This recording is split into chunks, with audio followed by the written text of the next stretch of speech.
Lights are on. Good morning. Am I on? Am I coming through? Am I good? Yep. Okay. I can't hear very well up here. Maybe it's I'm fasting and I'm hungry and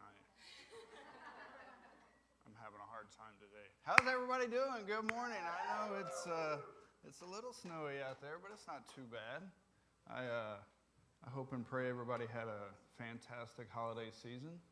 I did. I ate a lot of food every day. Ate a lot. My pants, my clothes are struggling right now, but that's okay. We're going to get through it the next 3 weeks, right? Yeah. And I know this can be a little bit of a bittersweet time for a lot of people. The holiday season's over.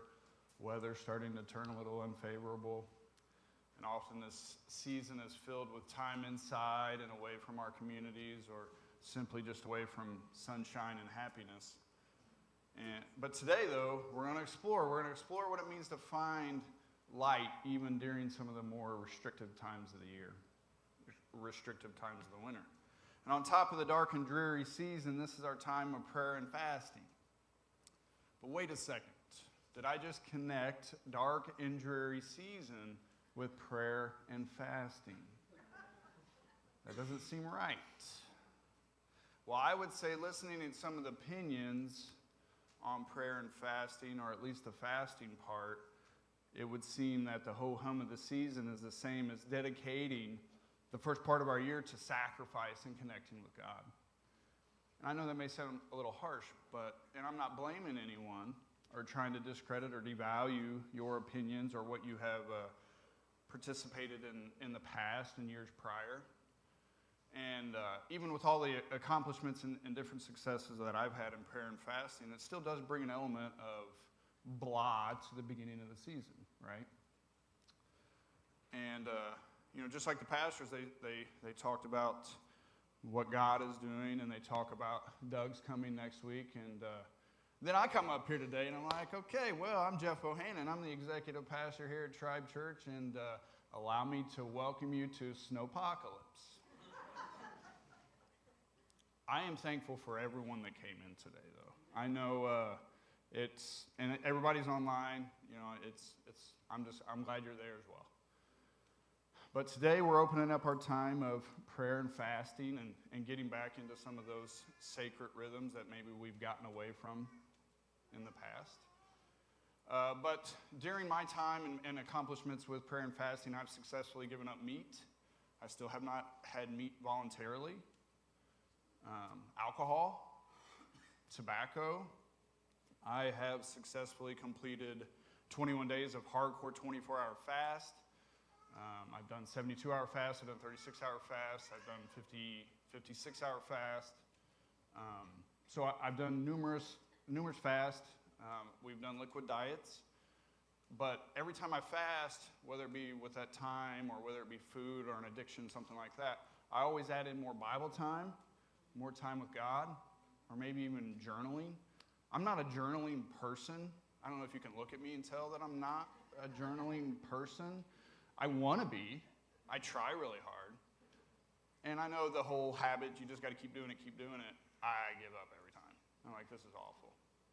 And maybe it's just the writing down part. I don't know. But regardless, when we're in this time of prayer and fasting, and whether we're removing things from our daily routine or we're adding in, we always have to keep in mind, and how this gets a little difficult is we got to work. We still have to have a job. We still have to perform at our jobs. A lot of us have ministry needs that we also have to do. Exercising, schoolwork, and not to mention maybe being a present dad and a husband. But see, I'm focusing on the difficult and not the positive, not the positivity that is associated with those fasts. And this year, I'm doing a liquid-only diet again. My wife and I are doing a liquid-only diet again because we just loved it so much last year. So for the next 3 weeks, I'm just going to be freezing every day. I don't know if you've ever done any kind of liquid diets or anything. You're just always cold. Always cold. And our blenders are not very happy about it right now. But I feel like a food reset is necessary over these next 21 days. Like I mentioned, over the holiday season, I ate a lot of fudge and a lot of ice cream and a lot of candy and cakes and a lot of candy and cakes and ice cream.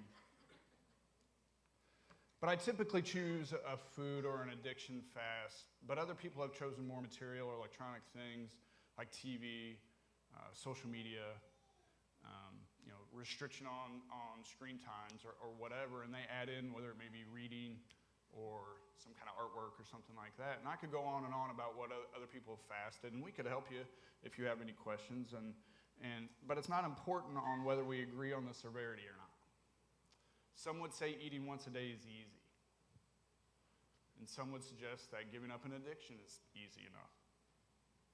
But the important thing to consider is not whether we agree or not, but it's what we can benefit, and it's the time that we can lean on other people that are fasting and connecting with God also. Because oftentimes if you're struggling with something, if you can just lean on your community and connect with God, man, you can beat that stuff. So the next 21 days is an opportunity to talk to God more and sacrificing something.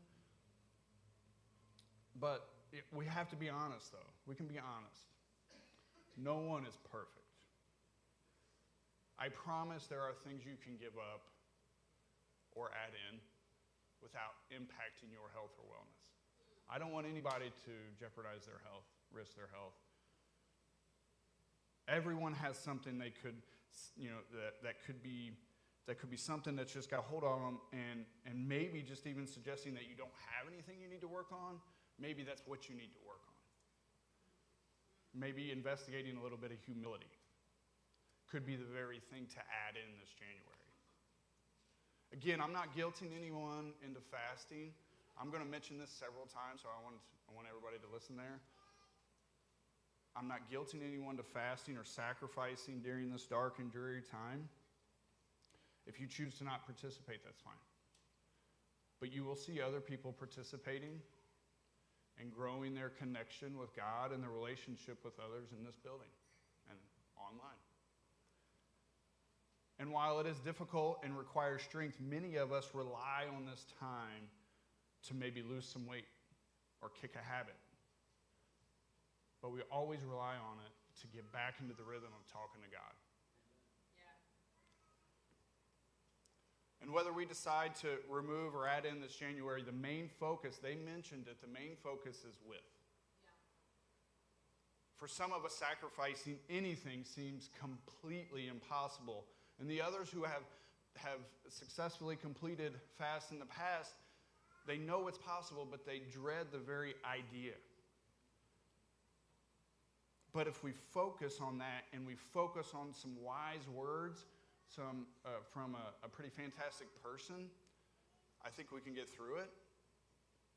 Luke quoted Jesus discussing, he had a group of people, he had an audience like he always did, and he's discussing life and different things and with some Pharisees and the disciples, and Jesus told them, what is impossible with man is possible with God. So if you back up the story a little bit, Jesus is answering a very important question. Like I mentioned, he's always got an audience. Everywhere he went, he always had an audience. He always had followers. He always had a lot of people listening. But he's answering a very important question from a young ruler. And the young ruler says, "Good teacher, what must I do to inherit eternal life?"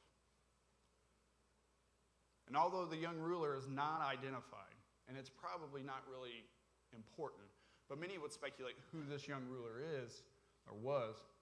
Some say he's just a leader of the community. Some would speculate that he's a young spiritual ruler. And some would say he's both while he's also a wealthy person. Nevertheless, a young man, he comes to Jesus and he asks what action or what he must do to gain eternal life with God. And Jesus responds with the core values of, he mentioned it on the hill. He talked about all these. So really the young ruler already knew, but he asked anyways. Do not murder. Do not commit adultery. Do not steal. Do not bear false witness. Do not defraud, and honor your father and mother. All of these should be focused on. They're all important. But the young ruler responds, I have kept all of those from my youth. See, he knew them all. He's been doing it, but he still wants to know. He wants to know from the man, the guy. So some of you may be thinking, well, I understand all this just as this young ruler did. I understand all this.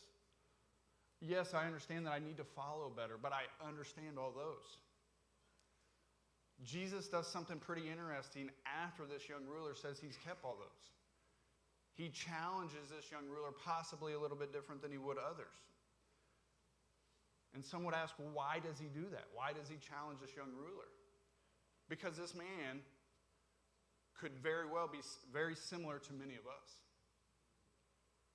Yep, I believe. Haven't murdered anyone. Haven't committed adultery. Haven't stolen anything. Haven't bore any false witnesses. Haven't defrauded anyone. And I've honored my father and mother.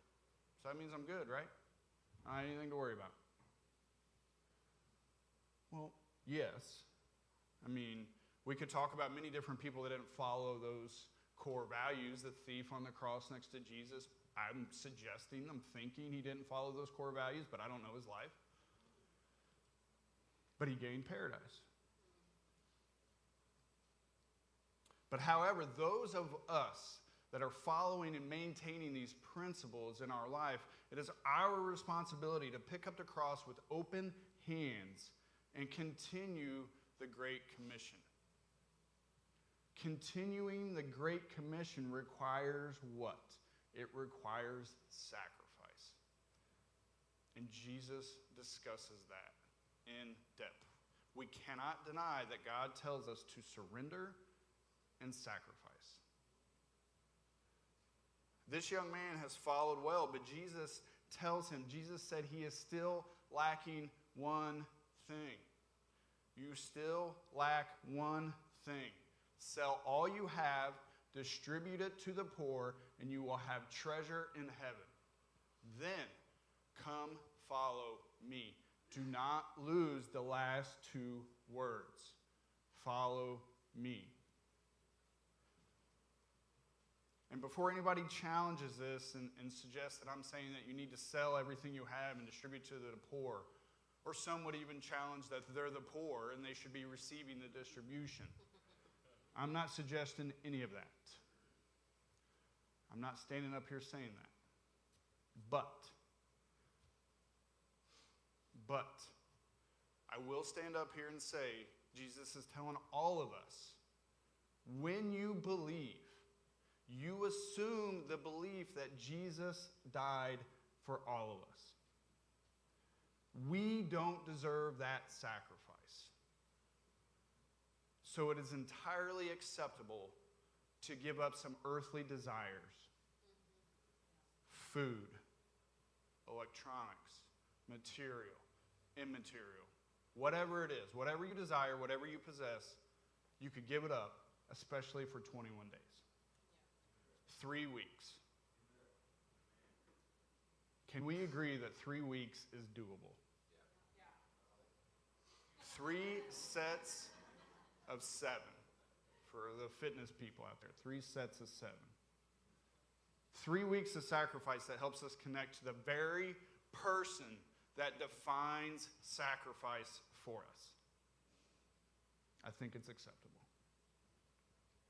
When we say what is impossible with man is possible with God and firmly believe it, prayer and fasting is possible whether we're talking about taking away something or whether we're adding in something to our daily lives. If you maintain those core values and you have a little extra time, distribute that spiritual strength to someone else.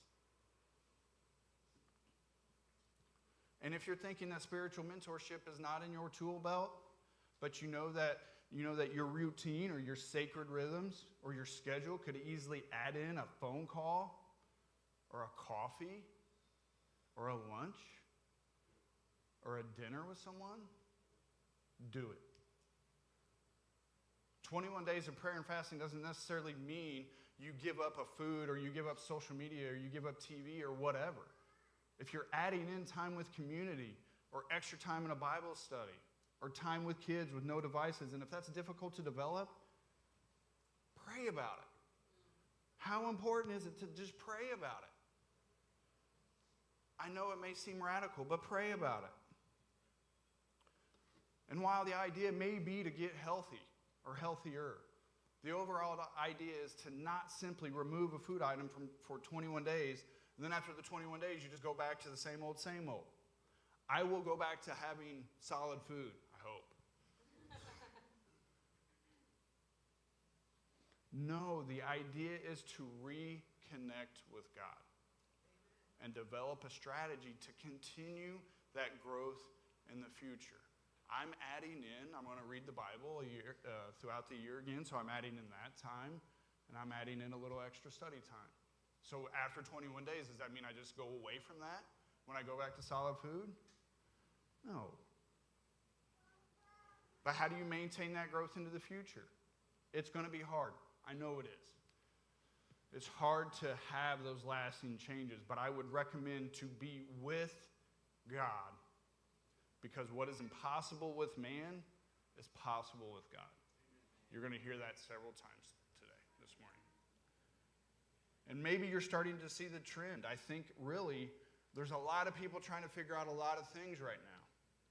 But I think I really just solved the meaning of life. I know when you walked in, you thought, we may hear a little bit about Jesus, but I'd solved the meaning of life, I'm telling you. The meaning of life is to be with God. So I've solved it now. The snow is coming down. We can all go home, right? I know some people are like, bet, let's go. I can hear the snow out there. No. The theology of fasting is a theology of priorities in which believers are given the opportunity to express themselves in an undivided and intense devotion to the Lord and the concerns of spiritual life and spiritual health and spiritual well-being. Prayer and fasting should not be considered or approached as a burden or even a duty that we're forced to do, but rather a celebration of God's goodness and mercy to his children. And when we follow and believe, anything is possible. Anything. Extra space with no extra rent. Anything is possible. God has given us an opportunity to show our devotion by reconnecting while sacrificing. It is time to stop looking at sacrifice or surrendering as bad or a burden or just something God is forcing us to do. He is not forcing us to do any of it.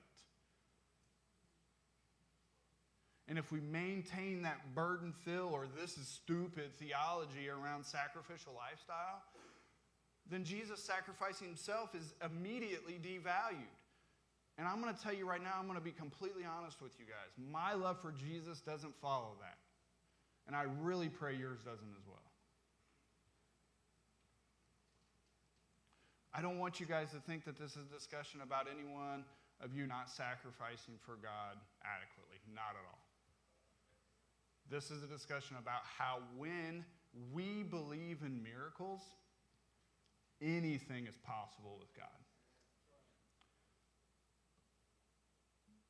Many people have asked us what the plans are for church growth or what the plans are for the church over the next 12 months or what resources do we have to build and grow or what's our vision for the future. Well, I would say the vision, or at least the foundational vision of this church and the leaders of this church has remained the same since the very beginning. The core values are still in focus. We just need to adapt some strategies and realign our vision with God's vision. But what's God's vision? What's God want us to focus on? Making disciples of all nations.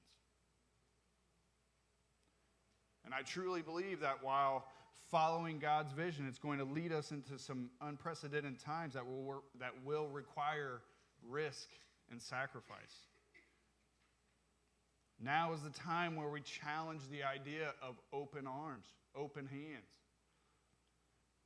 We say it all the time, open arms, open hands. It's uncomfortable. It feels unnatural. open hands are what led to this church.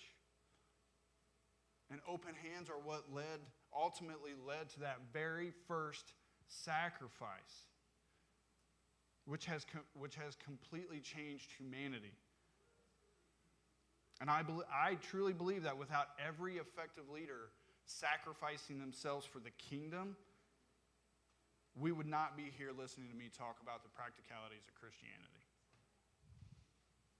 No, I would suggest the world will look dramatically different than it does now. If there weren't some risk and sacrifices made, humanity would not exist. I truly, truly believe that. So we're going to talk a little mathematical equations today. I know that whoever's on slides, this is going to probably be a challenge for you, but we're going to do it together. Zero. Zero is an expression. Can I have that zero slide, please? Zero. Zero is an expression. This number is devoid of anything.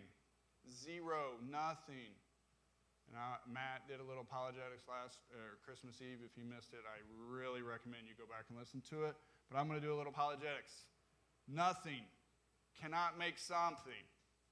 Just going to be honest with you right now. I cannot get my belief around nothing creating something. But look at this right here. If you asked kids to write something or nothing, oftentimes they're going to write zero. But to have the opportunity to make 2 or 3 or 4 or 100 billion, you must start with 1. But there's a gap, right? There's a gap between 0 and 1. What is the gap? The gap between 0 or nothing and 1 is something. Plus sign. You may see a plus sign or an addition sign. I see a cross. I see a sign of hope. I see a sign that more is coming. Something is on the other end of this. That's what I see. Or maybe the best is yet to come. The best is after this. We have nothing without that. We have nothing. We have nothing without sacrifice. We have nothing without God. You talk about vision, right? With God. Yes, that is a plus sign. But when you believe that it's a cross, anything is possible from there. 0 plus 1 equals 1. And Jesus is the 1. When we believe and see, we gain the 1. A focused sacrifice with God will only equal gain. We just came out of the holiday season. And many of the movies talk about what it means to believe in the spirit of Christmas, the spirit of the holiday season. And society often tells us to not believe unless we can see. Or don't believe unless you can touch it. Only believe what your eyes tell you that's true. Well, just as those movies suggest, and I would say that God suggests, believing is seeing. Paul tells us in 2 Corinthians to walk by faith, not by sight. When you believe, you can see. So today, I'll get real with everybody. I know I talked about it before.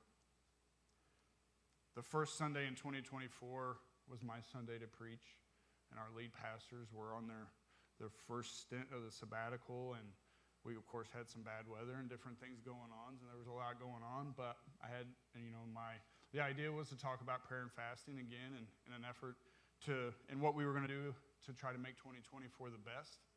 And all I can say about 2024 is that it was wacky. I said it on Vision Night for the handful of people that heard me. And sometimes wacky is good, and sometimes wacky is bad. So when we were together planning the year and I drew this Sunday, I thought, oh, great, here we go. We're going to start off the year again with me. First Sunday of the year, and the discussion topics, prayer and fasting, and how we're going to make 2025 the best. Plus, like I mentioned, I'm following Matt Dilley's fantastic Christmas Eve service. I got Doug Reif coming in behind me. I think it's great. But like they said, you cannot miss next week. I have heard Doug, and I mentioned it during the rally. His voice is like a warm hug. So it'll be fantastic. It'll be one of the best Sundays yet. But there I was thinking about my sermon, and I was like, man, I really got to come out with a bang. I got to really fit in there somehow. I can't just get up here and say, well, snow's coming. This is just another Sunday. I'm going to mail it in. Love is the best thing we do. Be safe. I can't do that. No, I got to be really good. Oh, and by the way, the winter storm's coming, so I know people are going to be checking their watches. We got to go. We got to get out of here. But then I just kept thinking. And I remembered what the focus is. With. And I kept going back to that verse about impossible and possible. So just keep it simple, right? Pray and thank God for coming in alongside me. Pray and thank God for being with me even though I don't deserve it. Pray and thank God for being with us. Last year is what it is. Last year is last year. But this year is going to be something special. I truly believe that. And you might ask, how can I be so confident? Well, I believe that God is here. And I believe that God is with us. And what is impossible with us is possible with God. So this year we will see life change. We just need to focus on the fundamentals that make us, us. We just need to get back to living. L-I-V-I-N, right? Living with God. But truly living with God. I could ask several people in here, even several people out there, that consider themselves good followers of Christ. I could ask them, or if I were to ask you, how's your relationship with God? Or do you think you spend enough time with God? Do you think you spend enough time talking to God? Do you spend enough time reading or studying or listening? And many would say, yes, my relationship with God is fine. God and I are on good terms. I believe in Him, and He believes in me. I love Him, He loves me.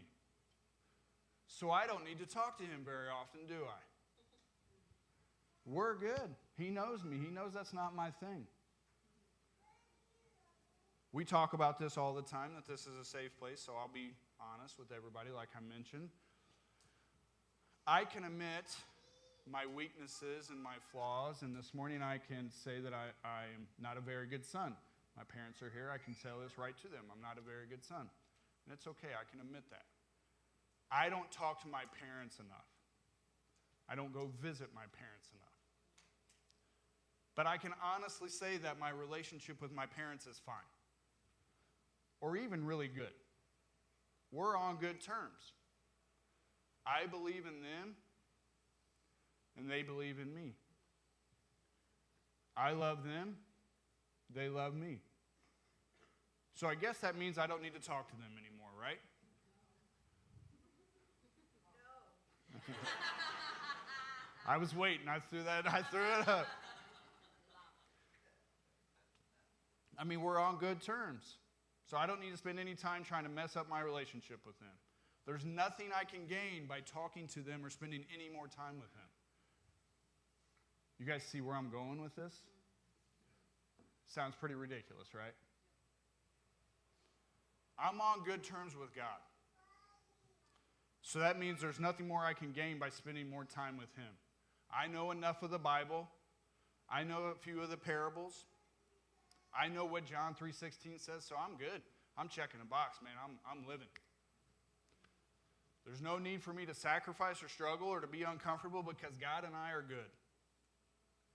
And even though I'm doing as much as I possibly can, my parents know and would say, oh, he's just really busy. And even though I'm doing as much as I can to spend more time with my parents, maybe there's just one more thing I can do. Maybe there's just one more thing that I can sacrifice to open up my schedule, which allows more time with my parents, or my wife, or my daughters. Or maybe even just a phone call, or a text message. And even though everything is fine, more time means something special. Even though you believe everything is fine with God, He is asking you right now, today, He is asking to spend more time with you. He is asking for you to spend more time with Him. He's not forcing, He's asking. And someone that sacrificed their life so long ago is asking to spend time with you. That's special.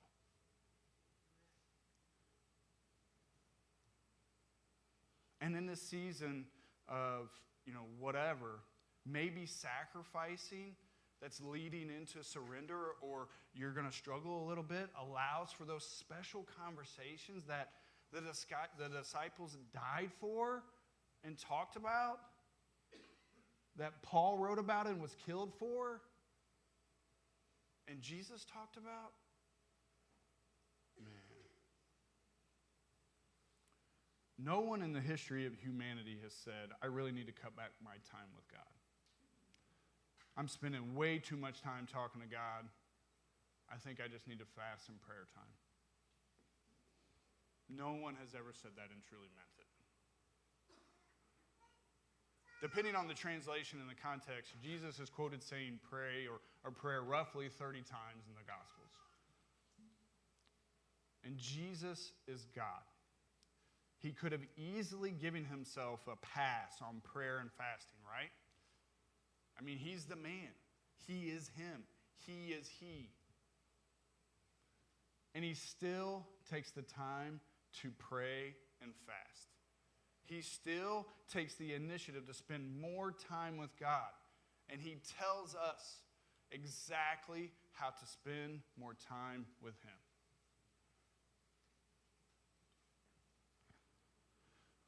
Simon Sinek is an author and an inspirational speaker. He's a leadership guru. I've quoted him a couple times up here. I really like to listen to him. He's got some pretty radical ideas on leadership. But he defines vision a little bit different than others. He goes so far as to change it from vision to just cause.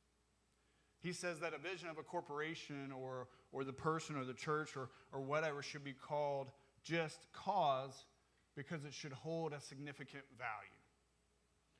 The vision of the church or the person should be so important that we're willing to sacrifice for it. A cause so just that we are willing, not considering it to be a burden or a forceful aspect of life. No, we are willing to sacrifice for our vision. A just cause to be with God. Or it's a cause so just that we believe in it, and we believe that it's resilient, inclusive, and service-oriented. Here's how Simon explains it. Resilient means it must be strong enough to withstand cultural, political, and technological forces. It must be durable enough to stand the test of time. So could being with God in everything we do have the strength to withstand cultural, political, and technological advances or forces? I think so. I think he's already accomplished that. Inclusive means the word or the wording should welcome in, or the statement should be an invitation to those coming in or want to come in. An invitation to anyone who wants to contribute to what we believe in. Anyone, no matter what they believe, that can contribute and follow. And before we start questioning that, remember who Jesus chose. So does just simply being with God, does it check the box? Or what about being with each other? Or what about a radical idea of being with both? Can we be with God and each other?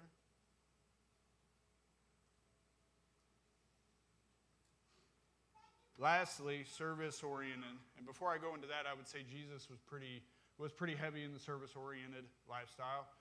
He followed primary benefit of the vision, or the purpose is not to benefit us or benefit the contributor or benefit the person doing, but it's to benefit others. Jesus came he came not to be served, but to serve. The focus is not necessarily on what we are gaining by being with God. We do gain, and I mentioned it earlier, but the main focus is on what we are providing or what we're able to provide with God. So what can we build with being with God? What can we build with being each other? What is the primary benefit? Is the primary benefit simply filling the seats in this building?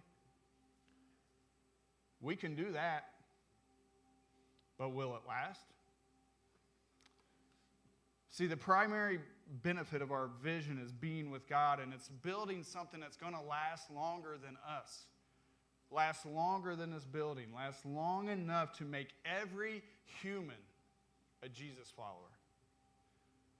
That's what it means to have vision, to see what God sees, not what we can see. I know I mentioned it, but please understand this is not a message to guilt you into submission or guilt you into fasting. You don't want to fast? Don't. My focus is to show the importance in fasting, the importance of being with God, the importance of being in a community that's with God. Where two or more are gathered in my name or with me, I will be there. I am the vine, you are the branches. The one who remains in me and I in him produces much fruit, because you can do nothing without me. Jesus is God, and he was full human and fully God. He didn't have to fast, but he did regularly. So if Jesus fasted, so will I. On a hill you created the light of the world, abandoned in darkness to die.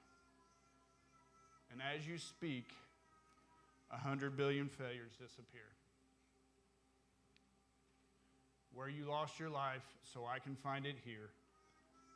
If you left the grave behind you, so will I. I can see your heart in everything you've done, every part designed in a work of art called love.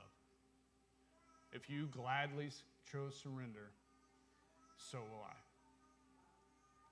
That's one of my favorite Hillsong United songs. It's really very special to me. So will I. People can define us in many different ways, but simply stated, I'm a Jesus follower. And I chose to be with Jesus. I choose to be with Jesus. He surrendered. He sacrificed. He prayed a lot. And he fasted. He chose to be with us. He isn't forced to love any of us. He was not forced to die. He isn't forced to be with us, and for that, I will choose to be with him. This morning, we're going to take communion. If you didn't get a communion cup, we have buckets up there. If somebody could help, if anybody has one, you can raise your hand. But we're going to take communion. Last year, we got out of the rhythm of taking communion, so we're going to try to do it more often. You don't have to sneak. It's okay. We'll take a second.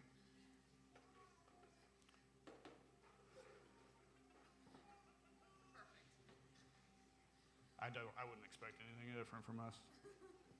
Maybe this will give me a second to take a drink of water.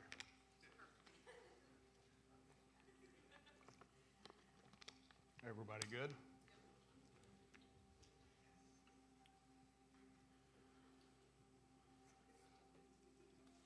But taking communion is another form of taking the bread and taking the blood to remain in him. to connect with God. And we have those nice little compact communion, little forms of connection. We have, like I said, we have several buckets. And if you don't understand, or if you're trying to figure it out, I know sometimes it can be difficult. But the little wafer, little crackers on top, there's 2 different layers. You can open it. But Jesus tells us that he is the living bread that came down from heaven. And anyone that eats his flesh or the bread of life and drinks the blood or the juice and truly believes in him will have eternal life. As I'm struggling with mine. His flesh or the blood is the true food, and his blood or the juice is the true drink. And if you can take your bread, and as he broke the bread, you take your cracker and you can eat it, but eat it in remembrance of him and his sacrifice and what this meant a couple thousand years ago. And also take the cup and drink it in remembrance of him and in that sacrifice and the sacrifice that Jesus made for all of us to find life here and find life in him. I'm going to pray for us. Heavenly Father, I thank you. I thank you for braving the odds, Lord, and coming in and talking about what it means to get back into a rhythm and connection with you, Lord. But Lord, I thank you. I thank you for loving us when we don't deserve it. I thank you for sacrificing for humanity that often just spits in the face and doesn't accept it, Lord. And Lord, I thank you for everyone that came in here, Lord. I pray for the safety as they leave. But Lord, I pray that if someone is far from you, they find you. If someone is struggling with something, Lord, they find you. Lord, I pray that we continue to be with you in everything we do. We love you a lot. Amen.